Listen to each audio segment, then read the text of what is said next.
Good morning, SSS Veda people.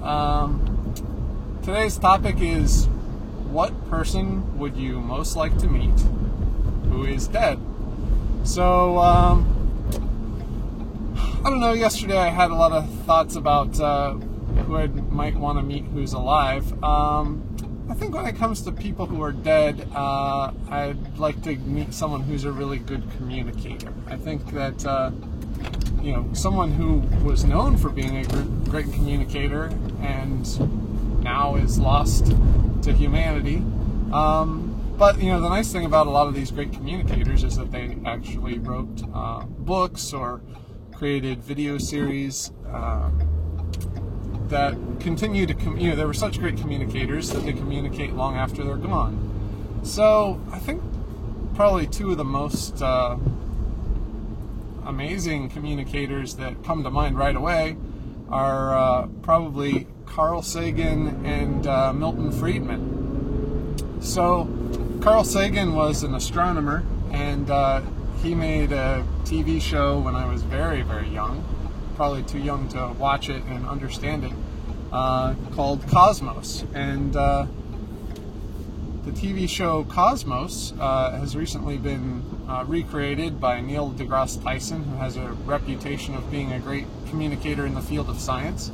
The thing is, I watched all of Cosmos, and maybe in its day, Carl Sagan would have been seen as a radical or something for some of the ideas that he presented, because he did talk a little bit about the dangers of nuclear war and stuff like that, which I think are pretty self-evident. I mean, that's the whole idea behind the concept of mutually assured destruction.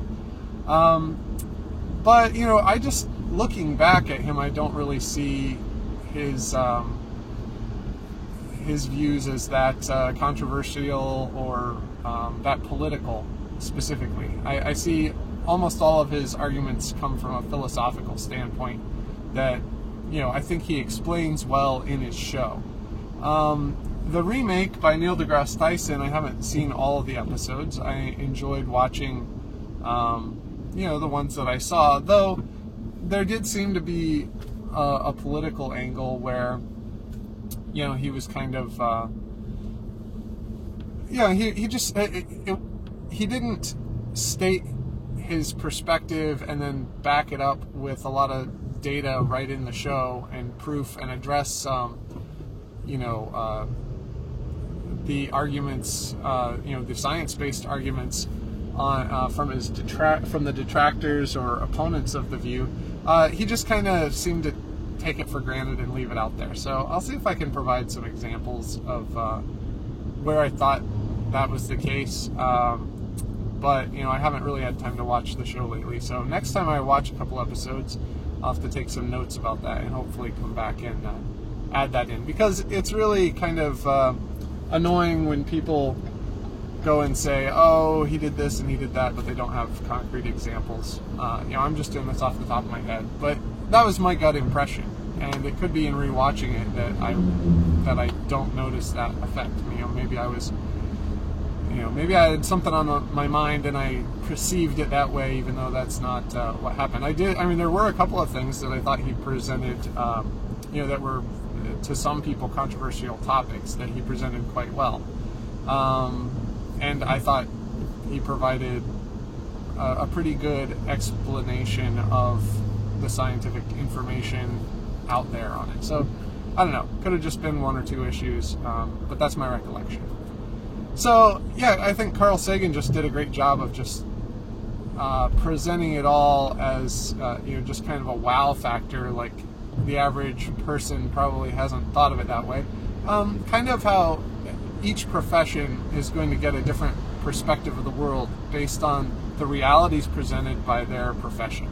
So each of you, in your professional experience, I'm sure there are a lot of interesting things that you've discovered about the world, whether you work in food service or whether or not you're a neuroscientist, and those things might be surprising and shocking to the average person. And I think that's one of the reasons why some of these clickbait providers, they say, you know, I work at a restaurant and here are the 10 things that you should know before you eat out next time, and then everyone clicks on it because they're like, oh wow, this expert has some kind of insight that you know, that I'm going to find helpful. And so, you know, that's one of the things that I'd be interested in hearing is, you know, much like Carl Sagan had all kinds of insights about the nature of the universe based on the science of the day. And, you know, I very much think there needed to be a remake because we've learned so much. You know, they've sent out a lot of, they've done a lot of experiments to verify some of these things that when Carl Sagan made the series Cosmos were just theories. So I think it'd be a really, you know, it needed to be updated and stuff, but I don't know. I just think maybe my impressions were driven by just a general, I don't know, lack of a requirement for as much rigor. You know, maybe the first one was aimed at a little higher level of thought, and maybe the remake was aimed at you know, children and more mainstream people. And so I don't know, because maybe PBS was targeted at a little more intellectual group back then. I mean, that doesn't seem to be the philosophy behind Sesame Street. I mean, they were trying to provide resources to you know, inner city children so that they could you know, grow and develop, and, you know, kind of fill in some of the gaps maybe that they might have had from, you know, maybe both parents being at work or whatever. So yeah, Cosmos, I think that's good. So I'd like to meet Carl Sagan. It just seems like it'd be a really interesting conversation. You know, you never can tell with these these professional communicators. I mean, maybe he was a total jerk. I don't know. People always like to start little urban legends and stuff about really nice people. Like there's the one about Mr. Rogers being like a Navy SEAL or something like that. I mean, not a Navy SEAL, but some kind of commando.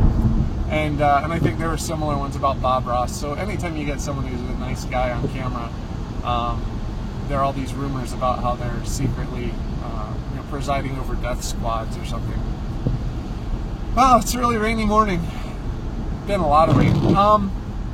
So anyway, the second guy, I mean, I think I'd probably like to, you know, because I think I get a lot more of the current thinking in astronomy, and I'm not sure who a modern day Milton Friedman is. I would guess maybe Russ Roberts from the podcast Econ Talk. I think he does a good job, and then there are the guys from Freakonomics. They do a good job of kind of making economics, you know, mainstream. And you know, that's one of the things I keep encountering. You know, economics is an attempt via the scientific method to explain economic transactions, which are, you know, I shouldn't use the word in its own in trying to define it. But what is an economic, you know, what is an economic transaction? Well, it's not necessarily money, you know, and because most people think of it as money, which people think of as a construct of government and a construct of man, then they kind of think that economics is just this thing that's made up by people, and so it's not, you know, really, you can't apply scientific rigor to it. Now, I would say that a lot of the things, especially in macroeconomics, you know, it can be hard to test, partly because a lot of the magic of economics comes from the massively distributed and decentralized nature of the decision making. I mean, we've tried to replicate it a little bit with distributed computing in some cases, but much like the complexity of the human brain, it's really amazing sometimes the results that you get just by letting billions and billions of people make their own decisions. And sometimes it's hard for people to see how much that can be clouded through things like regulations and you know, what decisions would people make if they could choose between all of the options instead of just a couple that are selected for them by legislators and their leaders. So Anyway, Milton Friedman was a great communicator. He had a TV show, once again on PBS, in the late 70s, early 80s, I'm guessing, by the looks of the video and everything. And it was called Free to Choose. And he had a book that he released around that time called Free to Choose. And he kind of switched that over and put it into broadcast television format so he could reach a larger audience. Uh-oh, there's a big truck off the road. Did you see that? It just went by. You could see it out my window. Yeah, he was in the median, and looks like he came from the other direction because he was facing that way. So, anyway, I highly recommend. You can actually watch, Cosmos. I was able to watch on Netflix. You could probably get it some other places. Well worth a watch, especially in the cool winter months when there might not be so much fun stuff to do outside. Free to Choose. I think if you go to freetochoose.tv or I think it's ideachannel.tv. I'll provide a link to it in the bottom. You can actually watch the whole series, and that also was updated because it was made a long time ago, and then some things have changed. Not so much about economic thinking, interestingly, but more about just they kind of follow up with some of the stories in there, where they were talking about various groups and what they thought was going to happen. And so I don't know. I think they also had some discussions. That was one of the things that most amazes me about Milton Friedman is when he did live appearances and he interacted with people, just his ability to relate economic concepts to average people in ways that everyone seemed to understand. Like one of my favorite videos of his, if you search on YouTube, well, first of all, he has one called iPencil. So just search Milton Friedman iPencil. And he talks about how necessary it is for economics to invent even the simplest, or to mass produce even the simplest things like a pencil, and how it fosters all kinds of cooperation between people who don't even, they don't know if they agree with each other because they don't even necessarily know who each other, are, whatever. But that's a really good one. And then the other one is, he answers a question. There was a TV host, kind of like Oprah Winfrey of his day, and his name was Phil Donahue, and he had Milton Friedman on, and he asked him, a common question. Well, isn't the free market capitalist kind of solution that you generally advocate, isn't that just greedy? And I thought he answered that question very well because, first of all, he made it understandable, I think, to everyone in the audience and the host himself. And second of all, even though the audience seemed to be a little bit, maybe not necessarily on his side on all things, they seemed to be kind of impartial, they all seemed to get on his side through his answer, and I think that's really what communication is all about. It's about persuading people to see things your way. And so, that's one of the reasons I think he's a great communicator. There's another one. It's more of a book. It's called Economics in One Lesson by Hazlitt. I think it's Henry. I'll have to, once again, I'll put that in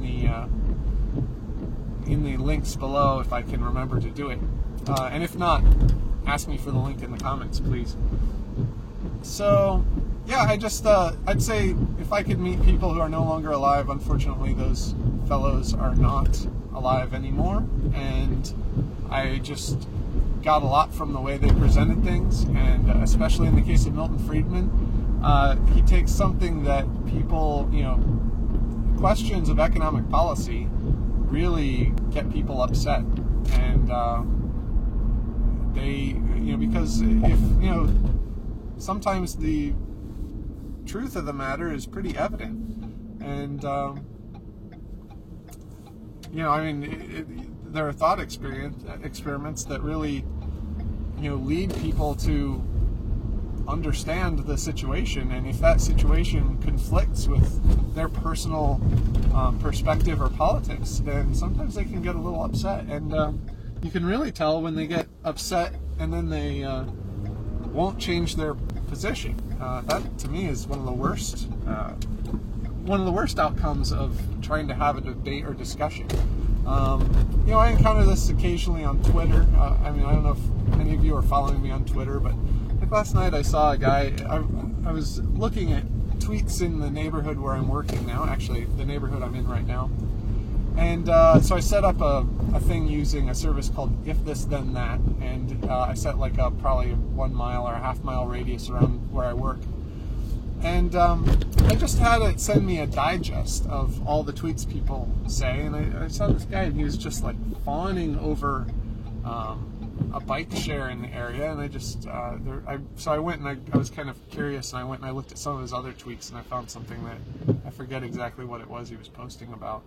Oh yeah, he was complaining about self-driving cars, and because there was one fatality in 130 million miles of travel, that they need like tough regulation, and then they're not going to be ready. Like I think Ford announced that they're going to have a self-driving car within 5 years, and the guy's like, "Oh, the technology isn't there," and it's like, well, it's almost there.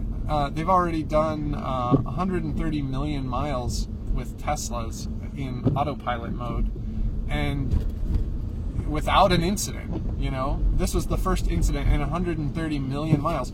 To me, that shows a system that is very nearly there. And then I compared it to the, the fatality rate for Ohio. So with a Tesla on autopilot, there was one fatality in 130 million miles. Just with non-autopilot vehicles, like the vehicle I'm driving, in 2014, which was the year that I could most recently find data from the Insurance Institute for Highway Safety, which tracks, highway safety and fatalities in vehicles and stuff. Just in my state, in 130 million miles, there were about 12 fatal vehicle accidents. So if you have 130 million miles traveled on autopilot in a Tesla and 130 million miles traveled in cars without the feature, and you end up with one fatality using the autopilot approach and 12 fatalities without using this new technology. I mean, that's like arguing against seatbelts because someone got in an accident, or airbags because someone got into an accident and they died anyway. I mean, or maybe the seatbelt contributed to their death, but it completely ignores all the lives saved. I mean, just imagine of those autopilot users, I'm assuming that they were under similar circumstances to the Ohio drivers, which is not necessarily an assumption that you can make right away. But that's 11 people who are alive today potentially just because of Tesla's autopilot. 11 people alive today that would have been dead, and who knows? I mean, I don't know how many injury accidents they've had on autopilot. They were only talking about fatalities in the stats I could find, but that's.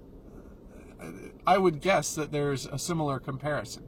So Elon Musk of Tesla, he's been talking a little bit on, he does some pretty nice blog posts that are worth a read, talking about where he's taking the future of transportation. I mean, a lot of times people talk about the future, but this guy tells you what his timeline is for it, and he has a history of delivering. So he's worth listening to, and I just think that he says that. Based on my estimation of the number of miles and based on how fast that they're going to rack them up, I mean, within about 5 or 6 years, Tesla is going to be ready to take their autopilot out of beta. Ford, to my knowledge, they don't my Ford doesn't have autopilot, and new ones that I've seen don't have autopilot. So I think they're a little bit behind where Tesla is. Elon Musk says that Tesla cars on autopilot are going to be collaboratively learning. That was another thing this guy on Twitter said. So anyway, when I gave him those stats, which I actually bothered to look up, he just rejected them offhand, and then he tried to, he just used a straw man. He's like, so you're saying that, what was it that he said? Because I pointed out, he said, that,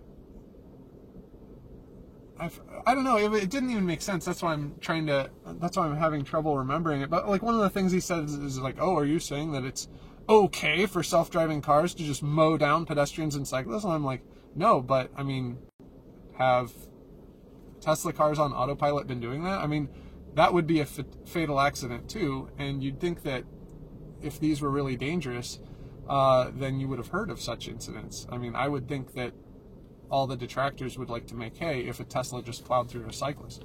Also, one of the things he was arguing is that the reason that the technology isn't ready is because there's no AI that has mastered ethics. And I said, well, you don't need, a circuit breaker does not have to understand ethics to understand how to prevent your house from burning down due to an electrical fault. Okay? So I don't really understand this, what ethics has to do with it, with fail-safes. That was the thing. I said, they've been using autopilot on airplanes for decades. And he's like, are you comparing a highly trained airline pilot to a car driver? And it's like, no. What kind of, but an airline pilots crash their cars all the time too. It has to do, I don't know, it may be a little simpler in some ways to have autopilot in the sky because there are all these rules that keep the planes far apart. But I think that the whole point of autopilot is that it really doesn't matter your skill level. And I'd have to look it up, but I'm pretty sure that the 9/11 terrorists, who were not highly trained airline pilots, they'd had rudimentary training on functioning of the aircraft. They even used autopilot. So to help guide them to their targets. Obviously, in their case, the use of autopilot was, they didn't use it. I think they manually piloted the planes into the buildings, but their purpose of using autopilot actually, I guess, was to keep the planes off the ground until they got to the target where they wanted to crash them. So, it doesn't make sense to me that someone would come back. I mean, if they want to refute the 130, the 12 lives lost versus 1 life lost in the same amount of driving, then they would need to somehow disprove that or discredit it. And instead, the guy just changed the subject and tried to build up, I think he had 3 tweets in a row that are essentially straw men. I mean, he suggested that I was making arguments that I wasn't making, and the reason I didn't make them is because they were absurd arguments, and he made absurd arguments and attributed them to me for the sole purpose of being unable to refute the argument that I actually did present, which is 12 lives lost is worse than 1 life lost. And so when a technology allows you to save 11 lives, it's worth considering rolling out on a larger scale and getting cost reductions from economies of scale.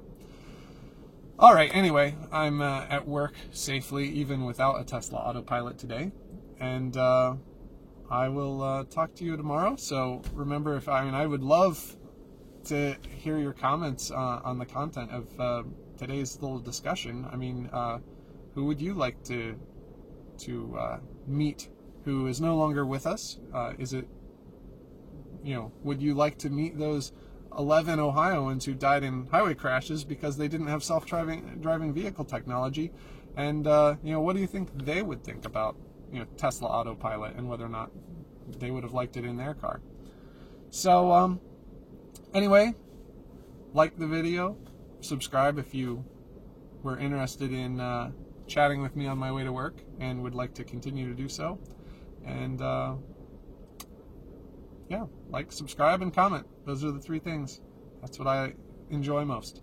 So anyway, I'll talk to you tomorrow. Bye.